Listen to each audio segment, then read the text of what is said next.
Praise the Lord. தேவனுக்கு மகிமை உண்டாவதாக. ஆண்டவர் இரட்சகருமாயிருக்கிற இயேசு கிறிஸ்துவின் நாமத்தினாலே உங்கள் யாவரையும் நான் வாழ்த்துகிறேன். இந்த நாளுக்கான தேவனுடைய வார்த்தை சங்கீதம் 115வது அதிகாரம் 15வது வசனம். வானத்தையும் பூமியையும் படைத்த கர்த்தராலே நீங்கள் ஆசீர்வதிக்கப்பட்டவர்கள். வேதம் சொல்லுகிறது, நீங்கள் ஆசீர்வதிக்கப்பட்டவர்கள். எனக்கு அன்பானவர்களே, எபேசியர் 1:3 வாசிக்கும் போது, நம்முடைய கர்த்தராகிய இயேசு கிறிஸ்துவின் பிதாவாகிய தேவனுக்கு ஸ்தோத்திரம், அவர் கிறிஸ்துவுக்குள் உன்னதங்களிலே ஆவிக்குரிய சகல ஆசீர்வாதத்தினாலும் நம்மை ஆசீர்வதித்திருக்கிறார். தேவன் நம்மை ஆசீர்வதித்திருக்கிறார். நீங்கள் ஆபிரகாமை கவனித்து பாருங்கள். ஆதியாகமம் 14:19 அவனை ஆசீர்வதித்து வானத்தையும் பூமியும் உடையவராகிய உன்னதமான தேவனுடைய ஆசீர்வாதம் ஆபிரகாமுக்கு உண்டாவதாக. வானத்தையும் பூமியும் உண்டாக்கின தேவனாலே நாம் ஆசீர்வதிக்கப்பட்டிருக்கிறோம். சங்கீதக்காரனாகிய தாவீது சொல்லுகிறான், சங்கீதம் 121:2 வாசிக்கும் பொழுது, வானத்தையும் பூமியும் உண்டாக்கின கர்த்தரிடத்திலிருந்து எனக்கு ஒத்தாசை வரும். சங்கீதம் 124:8 வாசியுங்கள், நம்முடைய சகாயம் வானத்தையும் பூமியும் உண்டாக்கின கர்த்தருடைய நாமத்தில் உள்ளது என்று எழுதப்பட்டிருக்கிறது. எனக்கு அன்பானவர்களே, நாம் ஆசீர்வதிக்கப்பட்டவர்கள். இதை நீங்கள் நம்பணும். எல்லா சூழ்நிலைகளிலும் கர்த்தர் என்னை ஆசீர்வதித்திருக்கிறார். நம்மை ஆசீர்வதித்தவர் சாதாரண ஒரு மனிதன் அல்ல. அவர் வானத்தையும் பூமியையும் உண்டாக்கினவர் என்று வேதம் சொல்லுகிறது. அவராலே நாம் ஆசீர்வதிக்கப்பட்டிருக்கிறோம். நம்முடைய சகாயமும் அவரிடத்திலிருந்து தான் கடந்து வருகிறதுங்க. அப்போ என்ன காரணம்?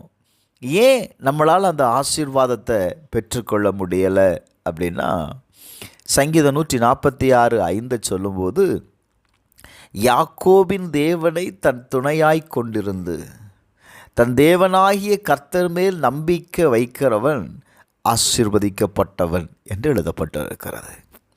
அநேக நேரத்தில் நாம் ஆசீர்வதிக்கப்பட்டவர்கள் தான், ஆனால் நம்முடைய ஆசீர்வாதத்திற்கு அல்லது நம்முடைய சகாயத்திற்கு நாம் தேவனை நம்புகிறதில்லை.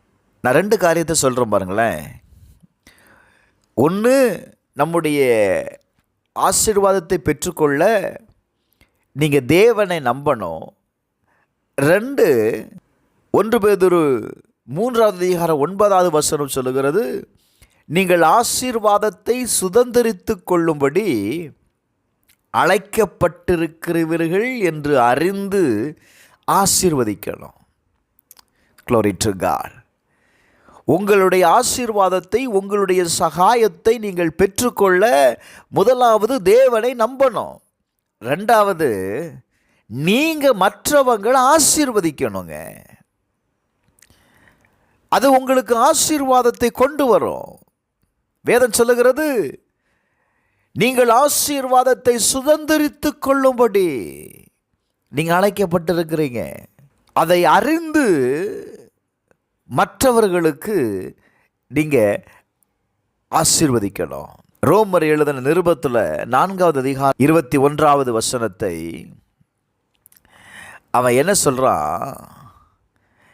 தேவன் வாக்குத்தத்தம் பண்ணினதை நிறைவேற்ற வல்லவராய் இருக்கிறார் என்று முழு நிச்சயமாய் நம்பினான்.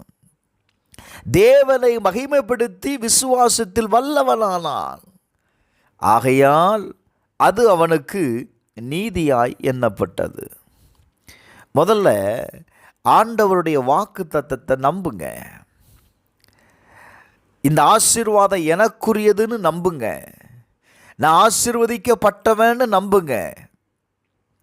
எப்பொழுதும் உங்களுடைய சூழ்நிலையவே, உங்களுடைய கஷ்டத்தையே, உங்களுடைய பிரச்சனையே பேசாதங்க. நீங்கள் எது பேசுகிறீங்களோ அதுதான் நடக்கும். ஆசீர்வாதத்தை பேசுங்க. உங்கள் வாயிலிருந்து அறிக்கை பண்ணுங்க. கர்த்தருடைய வாக்கு தத்தத்தை நம்புங்க. அந்த வார்த்தையை திரும்ப திரும்ப திரும்ப திரும்ப சொல்லுங்க. ஆபிரகாம் அதை விசுவாசித்தான். கர்த்தர் சொன்ன வாக்கு தத்தத்தை விசுவாசித்தான். ஏங்க, வேதம் சொல்லுது, அவன் விசுவாசத்தில் பலவீனமாக இருக்கல. சாராளுடைய கற்பம் செத்து போனது அவன் என்னல, வாக்கு தத்தத்தை நம்பினான். அதனால தான் அவனுக்கு ஆசீர்வாதம் வந்தது.